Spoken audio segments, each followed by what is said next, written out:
Hey, this is Connor, and today I want to talk about the importance of your food environment because it's something that a lot of people don't think about when they're starting with a new diet or they're having trouble sticking to a diet they've been on for a little while.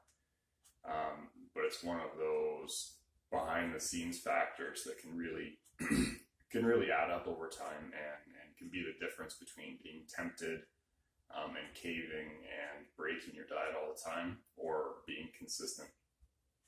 And a lot of it's really simple, and it's exactly what you would think it's going to be. When I say food environment, I just mean exactly what it sounds like. What are you surrounded by in terms of food and drink all the time? What's easiest for you to consume? What's most convenient for you to consume? And what are you being tempted to consume? What, given a short amount of time and a short amount of prep time and high stress levels, are you going to go to in your own kitchen?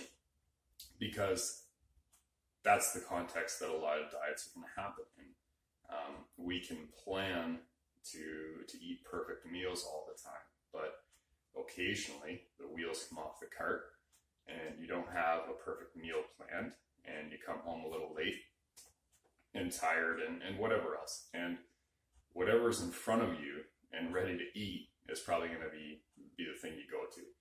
So we can kind of create our own food environment to make sure that the choices we go to are good choices.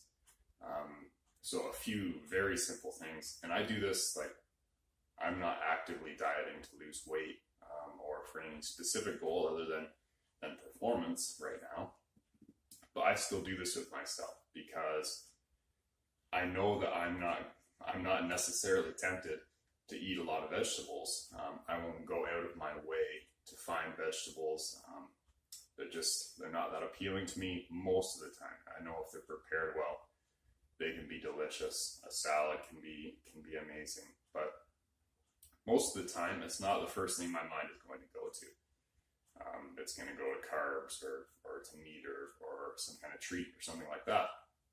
So I have to make it as easy as possible to make a good choice and to include more vegetable in my diet. So one of the things I find particularly useful is to include something like these guys. This is grape tomatoes. It says they're from Mexico. I'm okay with that. But anyways, these things, I don't really like the taste. I don't like the taste of any tomato. I don't really like the texture. I think that the texture of the insides of a tomato is kind of gross.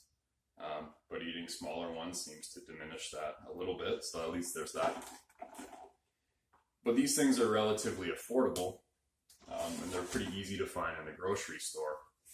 And they have nutrients in them that are actually hard to get from other foods besides tomatoes, rather, like lycopene, which is pretty important for men's health, especially. But if I have these things in the house, if I can keep them in the top shelf in the fridge, right at eye level, then it's very easy for me to pop open the fridge, decide what I'm going to eat, and while I'm deciding that, I can pop open the container and eat 4 or 5 of these just as they are. Again, I'm not eating these things because I like them. I don't enjoy the taste or the texture. So for me to go out of my way to prepare them in some elaborate way or cook them or whatever, it just doesn't appeal to me at all. I'm probably not going to do it. But if it's right at eye level, when I open up the fridge, it's an easy decision. I know that they're good for me. I know it's easy to pop a few in my mouth and chew them while I'm eating or while I'm preparing something else. Or if I'm having a different meal that has nothing to do with tomatoes, I can throw a few of those onto my plate if I feel I need to consume more veggies or more vegetables that day. So in that regard, I've changed my food environment. So I've put a food that I should be eating, a food that's good for me, a food that I typically would not eat that much of, in plain sight. It's very accessible. They're very easy to eat because they're bite-sized. I don't have to do any prep other than just kind of rinsing, washing them when I get home from the store. Then they're just ready to go. So there's almost no barrier to me eating them. I can just pop them in my mouth anytime that I feel I need more vegetable. So the environment is in my favor in that case.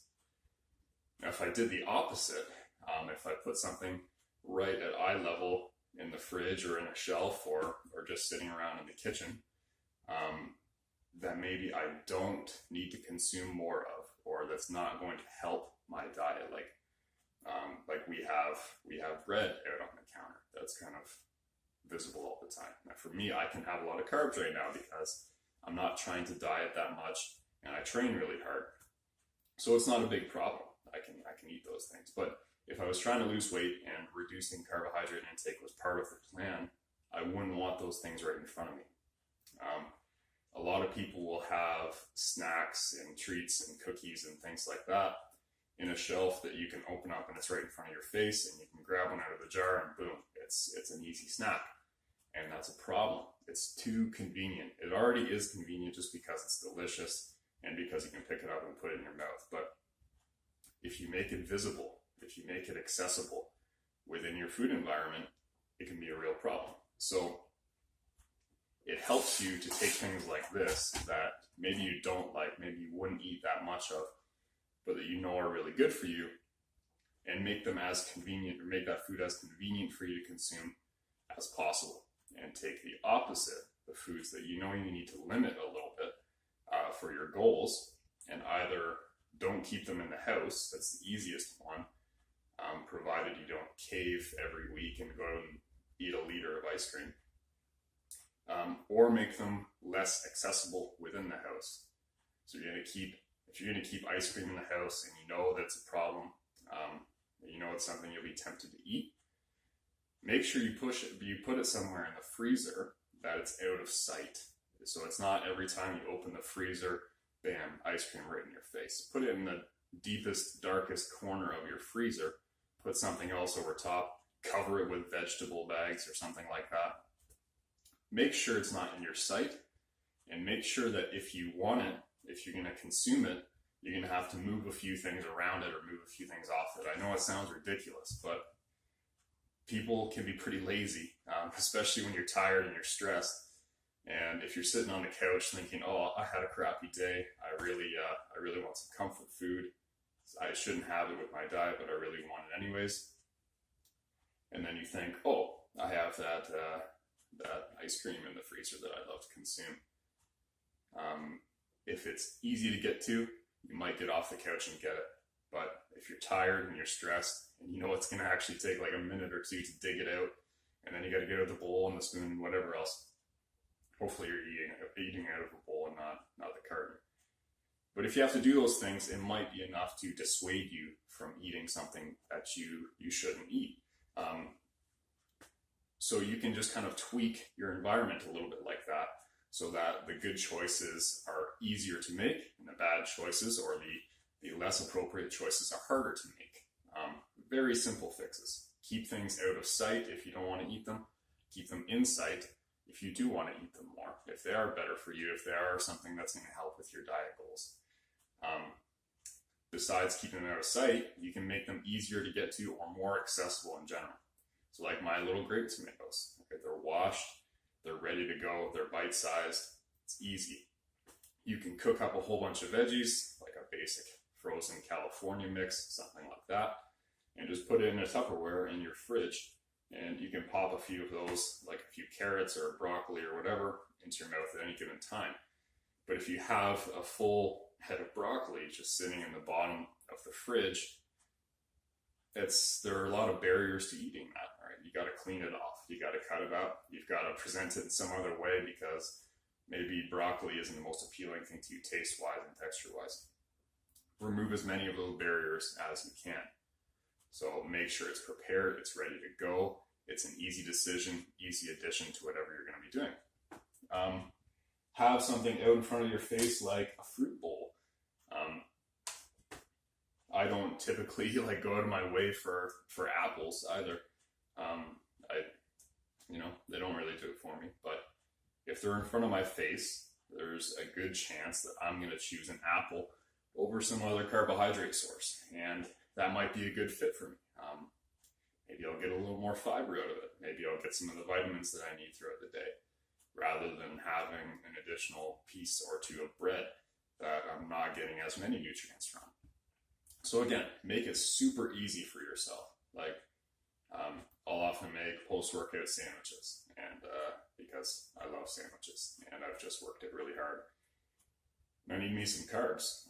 So what I'll do is I'll make like a basic peanut butter and jam sometimes. Sometimes I'll use icing because gotta get those carbs. But I can use bananas in that sandwich instead of a jam. It's very easy to substitute sliced bananas instead of jam. I'm going to get way more nutrition from the banana than I would from a prepared jam. So make these choices as easy as possible to make, or at least the good choices. Make them as easy as possible to make. Another big one is water. Like, I have water on my counter all the time. So if I'm walking by, today's Sunday, if I'm walking by this counter 30, 40 times a day, it's easy for me to stop for a second, pop open the container, and have a drink. If I had to fill up a glass and then drink from the glass, then I got to think about, let's see, I've got to do dishes now, or fill up the glass again, or whatever. It's another barrier. Okay, and people don't think about this one with water, but if it's in front of you, I guarantee you'll drink more of it.